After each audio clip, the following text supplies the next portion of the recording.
Hi, this is Chris Blake. I wanted to tell you about the time that Dan Hall and I spent in Africa volunteering. We taught at a school and we worked in an orphanage some 50 miles away, the Nazareth Home for Children. When we were there, at first we didn't know what to expect. Kids were great, but we saw some stuff that we thought you probably should know about. So, to tell you a little bit about the kids, or some of them, this is Habib. He arrived when he was about 6 months, and they'd found him lying at the side of the Masaka Road and brought him to the orphanage. This is Samuel. Samuel was the head of a child-led household. After parents both died of AIDS, Samuel took care of himself at age 9 and his two brothers. He worked so one of the kids could go to school.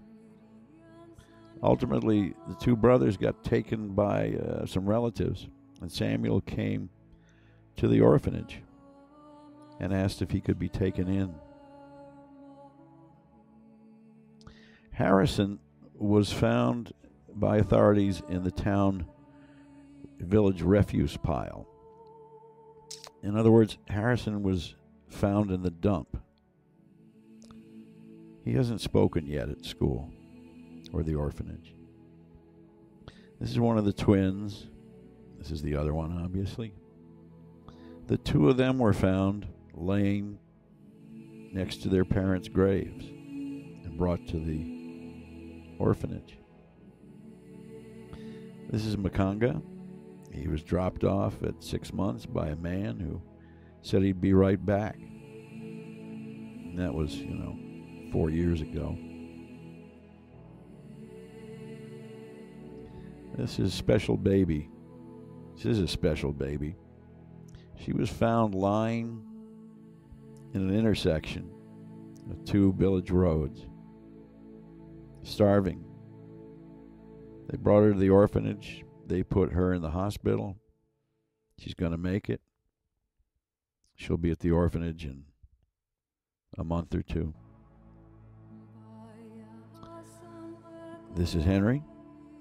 Henry was dropped off by a mother who said she'd be back when she had enough money. This is Dondi. He walked into the orphanage at about age 4. Been there ever since. He's retarded. Can't get past first grade, but he's a great deal of help. These two are actually twins. They were found abandoned in downtown Masaka. The orphanage is in the jungle, essentially. It was founded by Josephine Makula, this lady, an 89-year-old nun who's as hard as steel, an orphan herself. She cuts corners. She keeps costs down as much as she can because she doesn't have much. These babies, for example, are going to be discharged to the orphanage, but the order is that they have soy products. Josephine has no soy, so she's asked volunteers, and we helped her get some soy products. She's cut other corners, which you can understand if you take a look at this picture, that one. If you look at the bars on the windows and the iron door, that's necessary. This, however, is a 100-year-old building that remains on the grounds. Some background is good. The AIDS epidemic in Uganda has all but decimated the parent generation. There's 60% of the population of the country now is children. Many of those are orphans. The rebel kidnappings in the north have produced a large migration of families and orphans to the south. Kidnappings are not unknown in the south. Malaria kills 350 children a day in Uganda. So if we take a look at this door and think about kidnapping, gives us a thought. It's unstable, disintegrating, and not safe. This door can be pulled right off the front of the building. This is the kind of patching that's there to hold the building together. Open windows for the malaria mosquitoes to walk in, fly in. Some mosquito nets, but they're expensive.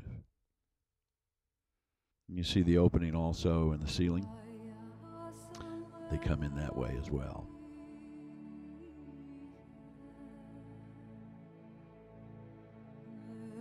The roof rests on a series of cross beams, but you'll take a look and you'll see that the cross beams rest on nothing. This is what the building's made of 100 years ago. Sticks and some mortar, bricks that have crumbled now. So the all inside of the building is without firmness, actually. Every opening, every window or door has this kind of torquing and cracking around it, indicating that the building is leaning. In this case, you can see that absolutely. There's a question about that building, which is not if it's going to fall down, but when. There's Samuel. There's Harrison. They live there. They live there. He sleeps there. He sleeps there. He sleeps there. He sleeps there. Makanga sleeps there.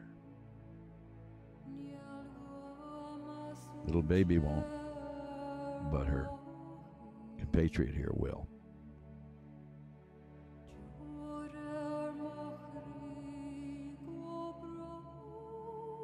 These guys sleep there. These guys all sleep there. These are plans for a new house. They specify have the door away from the road, 5 new bedrooms, a play area, an exit that'll be behind gates so that the whole orphanage will be secure. These are costs. It comes to $15,000 American dollars. $15,000 for a brand new building. Safe. Bricks are going to cost $1,600. Roofing timber, $1,400. Each 2 metal doors, $125 each. 7 windows at $112 each, and so forth. Were people to write out checks to the Uganda Rural Fund, they might use those guidelines. However, the goal is simply to replace that building with a new safe one and to do it by Christmas.